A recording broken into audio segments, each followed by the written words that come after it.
Welcome. Today I will show you how you can enable or disable your body tracking on the new Meta Quest 3.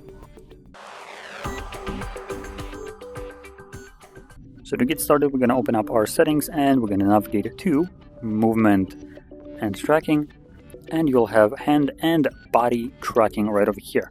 Now I want to point out that at the time of recording it, there isn't very many things that are supporting the body tracking, where it just tries to represent your feet and just body position.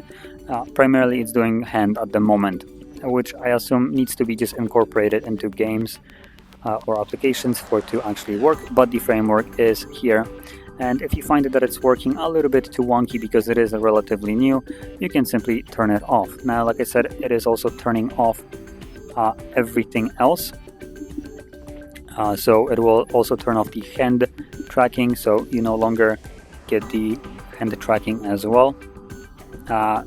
So I can't actually switch to hand tracking at all right now. So I need to enable it. Can I skip this? Or do I seriously need to grab the other controller? Okay, there we go. Can I... What do you want from me?